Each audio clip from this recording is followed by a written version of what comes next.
नमस्कार दोस्तों। पंजीयन एवं मुद्रांक विभाग राजस्थान की वेबसाइट में नया अपडेट आ चुका है।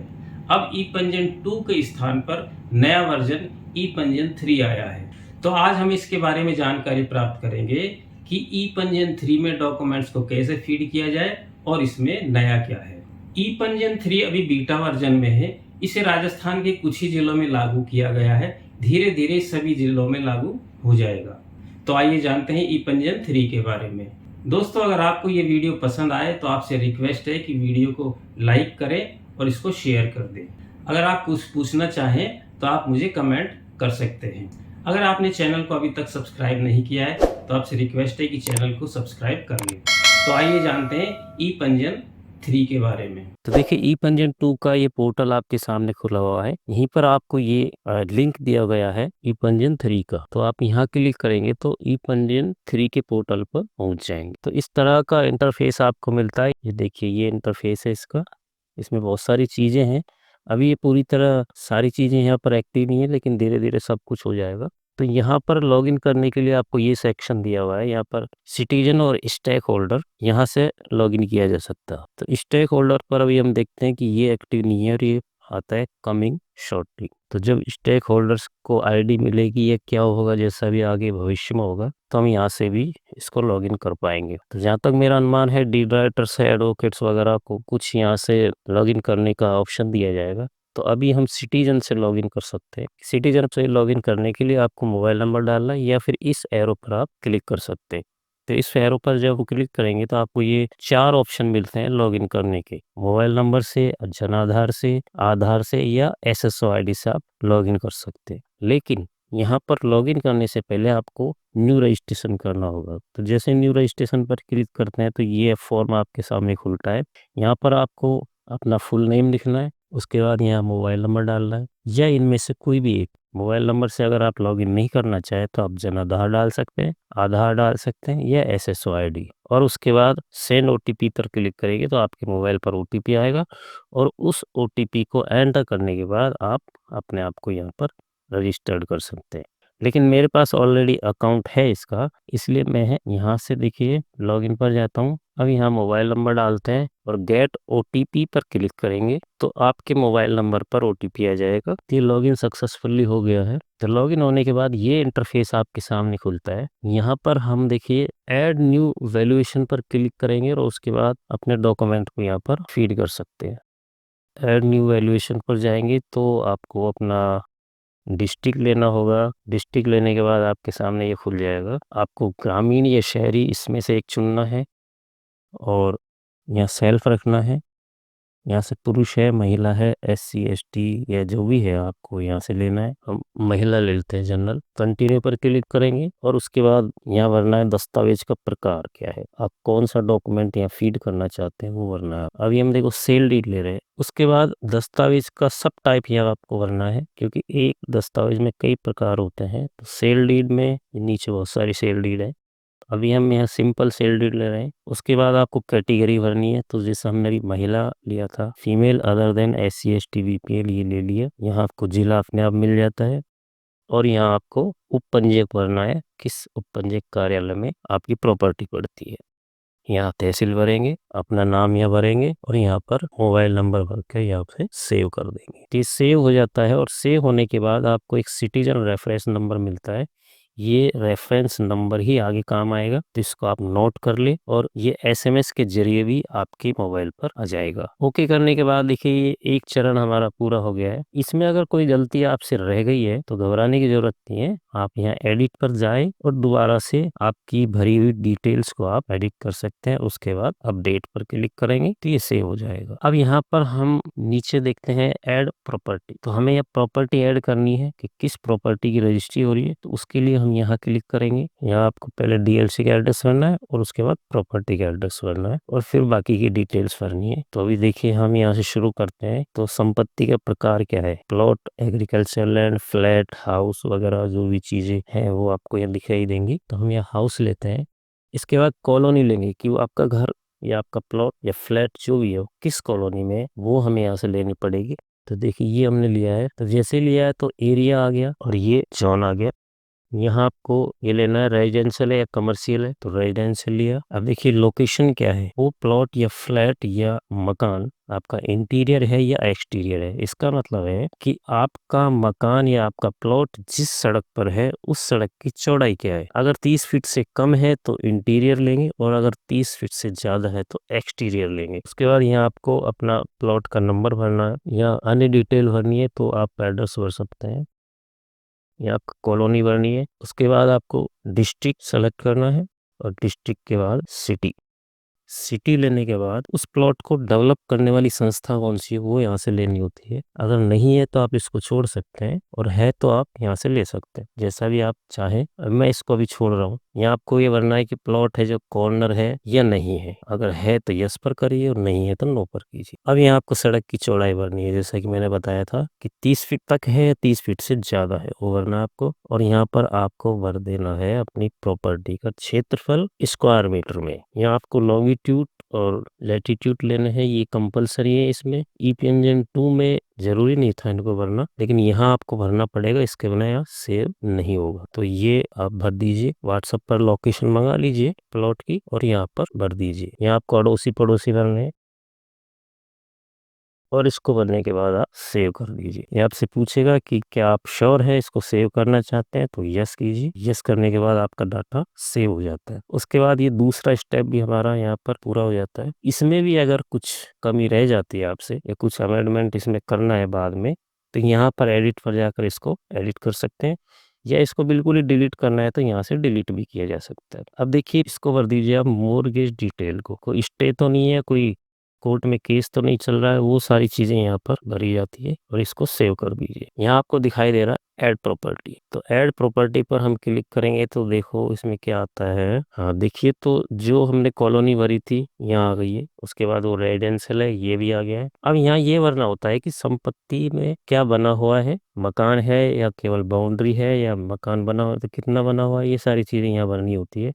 अगर खाली प्लॉट है तो इसको भरने की कोई आवश्यकता नहीं होती।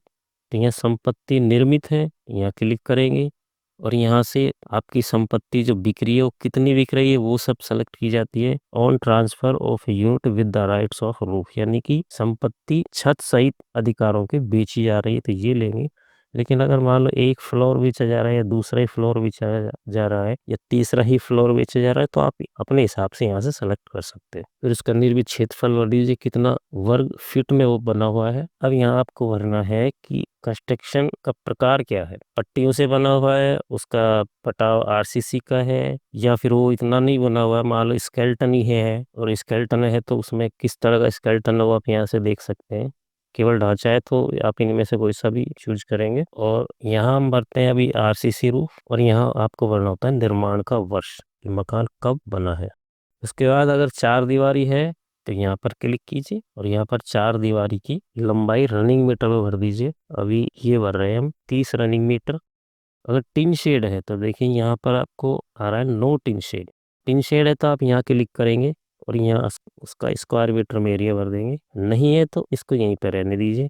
इसी तरह से नीचे जो जो चीज़ें हैं वो आप इसी तरह से भर दीजिए और इसको सेव कर दो। तो सेव करने के बाद आपके सामने देखिए तीसरा जो चरण है वो यहाँ पूरा हो जाता है और इसको भी उसी तरह से हम एडिट कर सकते हैं जैसे बाकी ऊपर की चीज़ों को हम कर सकते थे। तो अगर कुछ चीज़ें रह गई है मान लो या कोई चीज़ें गलती से भर गई है तो हम यहाँ जाके उसको एडिट कर सकते हैं। तो ये सब भरने के बाद हम अब इसकी स्टाम्प ड्यूटी कैलकुलेट करेंगे, वो यहाँ से करेंगे। और एक चीज़ और देखो, ये रिसेट ऑल दिख रहा है, मान लो आपका यहीं से ही कुछ गलती है तो इसको चेंज करने के लिए आपको रिसेट ऑल पर क्लिक करेंगे। तो ये जो जितनी भी हमने डिटेल भरी है वो सारी डिटेल यहाँ से डिलीट हो जाएंगी और हम इसको दोबारा से एडिट कर पाएंगे। तो अभी हम कैलकुलेट स्टाम्प ड्यूटी पर क्लिक करते हैं। तो यहाँ आपको डेट लेनी है, डेट के बाद आपको यहाँ फेस वैल्यू भरनी है। मान लो हमने 20 लाख का खरीदा है तो 20 लाख रुपए भरेंगे। ये वो वैल्यू है जो रजिस्ट्री पर लिखी जाती है, यानी क्रेता विक्रेता वो जितने पैसे दे रहा है वो यहाँ भरा जाता है। और calculate stamp duty and save पर क्लिक करेंगे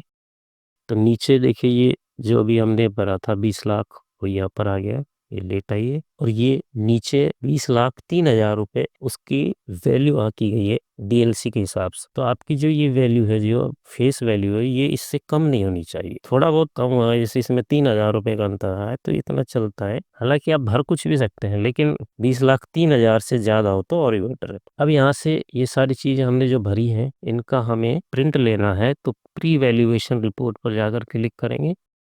तो ये प्री वैल्यूएशन रिपोर्ट यहाँ से आप प्रिंट कर सकते हैं। ये जनरेट हो गई है। प्रिंट पर जैसे ही क्लिक करेंगे तो यहाँ से हम प्रिंट ले लेंगे। अब इसके बाद देखिए हम आगे चलते हैं तो आती है पार्टी डिटेल। पार्टी डिटेल पर जाकर हमें पार्टीज को भरना है। तो यहाँ पर आपको थोड़ा सा ई पंजीयन 2 के बजाय यहाँ काफी अलग सा इंटरफेस दिखाई दे रहा है। तो देखिए यहाँ हम जाएंगे तो यहाँ दिखाया है प्रेजेंटर, एग्जीक्यूटेंट, क्लेमेंट और विटनेस।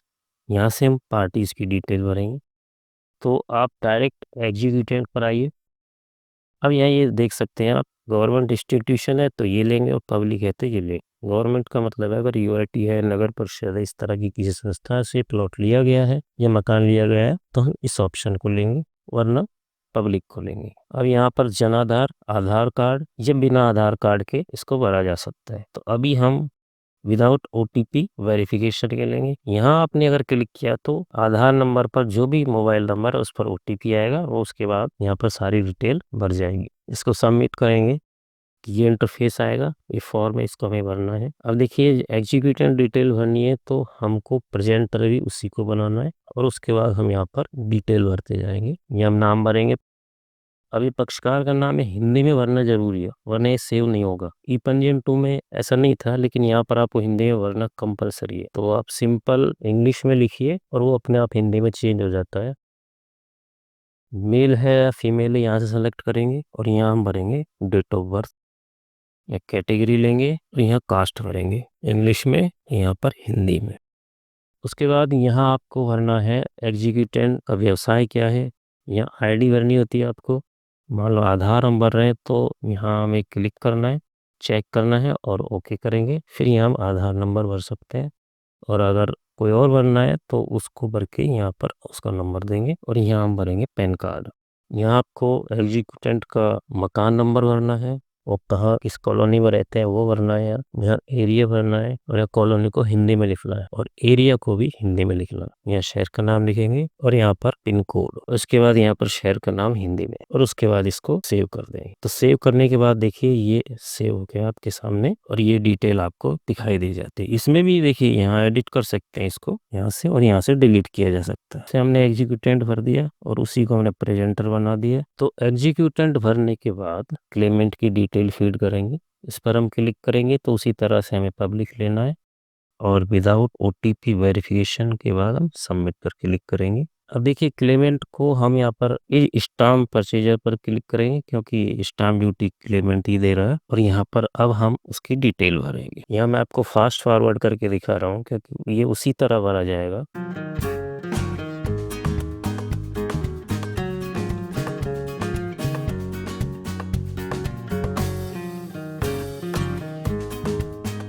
और उसके बाद सेव पर क्लिक करें तो देखिए ये डिटेल भी सेव हो गई है और हमारे सामने आ गई है एग्जीक्यूटेंट एंड क्लेमेंट। इसके बाद हमको भरने होते हैं विटनेस। तो विटनेस की डिटेल भी उसी तरह भरी जाएगी जिस तरह से हमने क्लेमेंट और एग्जीक्यूटेंट की डिटेल भरी है।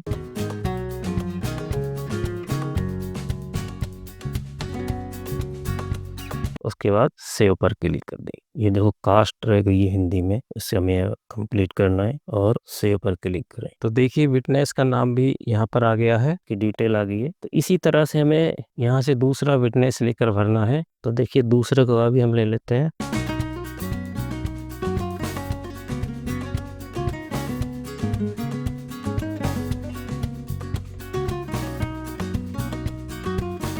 और इस तरह से दूसरे गवाह को भी सेव कर देंगे। तो ये पार्टी डिटेल का पूरा सेक्शन कंप्लीट है। इसकी रिपोर्ट यहाँ से देखेंगे तो देखिए सारी डिटेल्स भरी हुई दिखाई दे रही हैं। आप इसको यहाँ से प्रिंट कर लीजिए। अब हम आगे चलते हैं प्रेजेंटर डिटेल पर।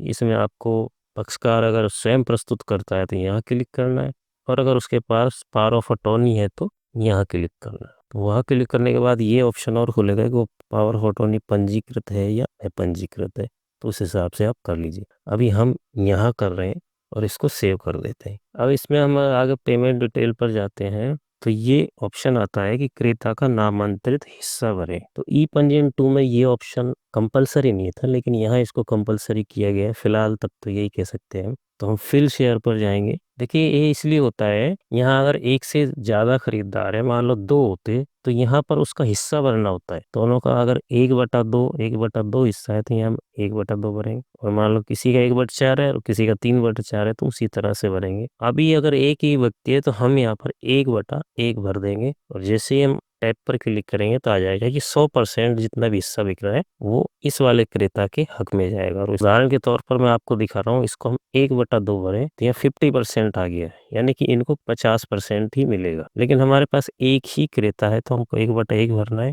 ये 100% होगा, इसको सेव कर देंगे। ये सेव हो गया। इसके बाद हम वापस पार्टी डिटेल वाले पेज पर जाते हैं और नीचे आपको दिखाई दे रहा है पेमेंट डिटेल। देखो ये सारी चीजें हमारी कंप्लीट हो गई है। इसमें एक ये रह गया डॉक्यूमेंट अपलोड, हम यहाँ से करेंगे, ये कंपलसरी है करना। तो आपको यहाँ पर प्रॉपर्टी की फोटो अपलोड करनी है 2। चूज फाइल पर क्लिक कीजिए और उसके बाद आपने कंप्यूटर में जहाँ भी सेव कर रखी है वहां से हम लेंगे इसको। उसके बाद अप एरो पर क्लिक करेंगे, फोटो अपलोड हो जाएगी। ये फोटो आपको दिखाई भी देगी। इसी तरह से दूसरी फोटो भी हमें अपलोड करनी है। ये वाली हमने ले ली, यहाँ क्लिक किया तो ये फोटो भी अपलोड हो गई। इस तरह से फोटो अपलोड होगी। यहाँ से हम ये देखिए जो एक आइकन बन गया है नया, यहाँ से देख सकते हैं कौन सी फोटो अपलोड है यहाँ पर। इस तरह से जितने भी डॉक्यूमेंट्स कंपलसरी है यहाँ पर अपलोड करने के लिए, आप उनको यहाँ से चूज फाइल पर क्लिक करके अपलोड कर सकते हैं। अभी हम वापस पार्टी डिटेल पर जाते हैं। तो ये नीचे जो आपको दिखाई दे रहा है, ये अपलोड हमने कर दिया। यहाँ से हम रिपोर्ट निकाल सकते हैं। प्रेजेंटर डिटेल कर दी, फिल शेयर कर दिया। अब हमें जाना है पेमेंट डिटेल पर। स्टाम्प ड्यूटी और रजिस्ट्रेशन फीस का पेमेंट हमने कैसे किया है वो डिटेल हमें यहाँ भरनी होती है। तो देखिए ये स्टाम्प ड्यूटी हमारे पास आ रही है, किसमें कितना देना है। अब यहाँ पर सेलेक्ट पार्टी, पार्टी आपको वो सेलेक्ट करनी है जो खरीदार है। उसके बाद देखिए यहाँ हम जाते हैं पेमेंट टाइप। ये 5 ऑप्शन हमारे सामने है। अगर स्टाम्प लगाया गया है रजिस्ट्री में तो स्टाम्प पर क्लिक करेंगे और यहाँ स्टाम्प का सीरियल नंबर भरेंगे। यहाँ पर स्टाम्प खरीदने की डेट क्या है, स्टाम्प का टोटल वैल्यू क्या है। यहाँ पर मान लो 10,000 का स्टाम्प है तो 13,000 रुपये आएगा। और यहाँ 10,000 और यहाँ 3,000 सरचार्ज। उसके बाद यहाँ आपको स्टाम्प की PDF फाइल अपलोड करनी होती है जो 100 KB से ज़्यादा नहीं होनी चाहिए। तो यहाँ से जब आप करेंगे तो स्टाम्प की जो भी फाइल आपने जहाँ सेव कर रखी है PDF फॉर्मेट है, उसको यहाँ से चूज करके सेव कर सकते हैं। अब मान लो आपने स्टाम्प न खरीद के ई स्टाम्प खरीदा है तो यहाँ उसी तरह से स्टाम्प का सीरियल नंबर, ई स्टाम्प का डेट क्या है वो भरेंगे, उसका अमाउंट भरेंगे, स्टाम्प ड्यूटी और सरचार्ज कितना है वो भरेंगे। फिर यहाँ से चेक कर लेंगे ये सीरियल नंबर और ये डेट और अमाउंट ये तीनों मैच करते हैं या नहीं, और उसके बाद नीचे जाके इसको सेव कर देंगे। और अगर आपने उसी तरह से ई गिरास चालान से अगर स्टाम्प ड्यूटी और RF जमा कराई है तो उसकी डिटेल हम यहाँ भरेंगे। या सीरियल नंबर, डेट आएगा, अमाउंट आएगा। या स्टाम्प ड्यूटी की अगर ई गिरास से जमा कराए तो स्टाम्प ड्यूटी भर सकते हैं, सरचार्ज भर सकते हैं, या रजिस्ट्रेशन फीस, CSI, और इनमें से अगर कुछ फीस और है तो वो ठीक है, और यह SI फीस यहाँ भरेंगे। उसके बाद उसको चेक कर लेंगे तो सिस्टम अपने आप चेक करके बताएगा कि ये जो नंबर यहाँ डाला है, डेट डाली, अमाउंट डाला है, ये सही है नहीं है। ये सही है तो सेव हो जाएगा, नहीं तो सेव नहीं होगा। उसी तरह से यहाँ पर ई रजिस्ट्रेशन रिसिप्ट है, इसमें भी उसी तरह से डिटेल भरी जाएगी और इसको चेक कर सकते हैं।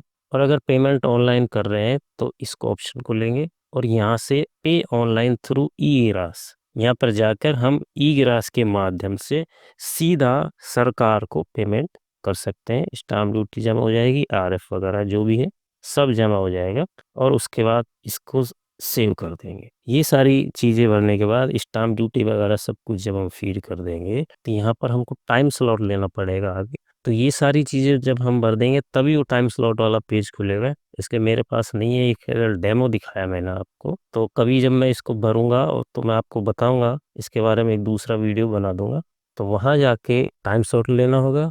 टाइम स्लॉट लेने के बाद डॉक्यूमेंट को लॉक करना होगा, फाइनल करना होगा, और फाइनल करने के बाद हम उसको सब स्टाफ के सामने पेश कर सकते हैं और उसके बाद वहाँ पर उसकी रजिस्ट्री हो जाएगी। अब देखिए हम वापस पीछे चलते हैं, डैशबोर्ड पर जाते हैं। आप यहाँ देख रहे हैं बाएं कोने पर डैशबोर्ड पर जाएंगे तो आपको कुछ नई चीज यहाँ मिलेगी। ई पंजीयन 2 में ये सारी चीजें नहीं थी। यहाँ आपको वो सब मिलेगा जो आपने आपके मोबाइल नंबर से जितने भी डॉक्यूमेंट फीड किए वो आपको यहाँ पर दिखाई देंगे। यहाँ उसका स्टेटस भी दिखेगा कि आपने उस पर क्या किया है। अगर आपने डॉक्यूमेंट अपलोड नहीं किए तो यहाँ पता लग जाएगा कि आपने डॉक्यूमेंट अपलोड नहीं किए, आप कर दीजिए। तो यहाँ एडिट पर क्लिक करके आप कर सकते हैं। इसी तरह से जैसे पेमेंट डिटेल है, मैंने अभी नहीं भरी है तो यहाँ आ रहा है कि पेमेंट डिटेल भरिए, तो यहाँ से कर सकते हैं। और अगर ये सब डॉक्यूमेंट रजिस्टर्ड हो जाएंगे तो यहाँ वो भी डिटेल आएगी कि पोजीशन क्या है आज की डेट में इन सारे डॉक्यूमेंट्स की। तो दोस्तों उसके बाद आप यहाँ से लॉग आउट कर सकते हैं। तो दोस्तों आपको ये वीडियो कैसा लगा? मैंने काफ़ी प्रयास किया है इसको आपको समझाने का कि इसमें कोई चीज़ रह न जाए, जिससे आपको कोई परेशानी नहीं हो। आप अच्छी तरह से ई पंजीयन 3 के पोर्टल पर डॉक्यूमेंट्स को फीड कर सके। तो मेरी पूरी कोशिश थी कि ये वीडियो अच्छा बने और इसीलिए मैंने काफ़ी सोच समझ के बहुत दिनों बाद इस वीडियो को बनाया। मैं इस पोर्टल को काफ़ी दिनों से देख रहा था, इसमें कुछ चेंज होते हैं नहीं होते। तो अगर आपको ये वीडियो अच्छा लगा तो आपसे रिक्वेस्ट है कि इस वीडियो को शेयर कीजिए और इसको लाइक कीजिए। अगर आपको कोई प्रश्न ऐसा लगता है कि इसमें अभी वो अधूरा है, मैं नहीं बता पाया हूँ, तो आप कमेंट करना, मैं ज़रूर आपके कमेंट्स का जवाब दूंगा। और आपने अगर चैनल को सब्सक्राइब नहीं किया तो आपसे रिक्वेस्ट है कि चैनल को सब्सक्राइब कर लीजिए, जिससे कि मेरे आने वाले वीडियोज़ के नोटिफिकेशन आपको टाइम पर मिलता रहे। तो मैं ऐसे वीडियो बनाता रहता हूँ। अगर आपने अभी तक चैनल पर मेरी प्लेलिस्ट नहीं देखी है तो आप एक बार सारी प्लेलिस्ट देख लीजिए, उसमें ई पंजीयन से संबंधित बहुत सारे वीडियो हैं। वीडियो को यहाँ तक देखने के लिए आप सबका बहुत बहुत धन्यवाद। आपका दिन अच्छा हो। नमस्कार।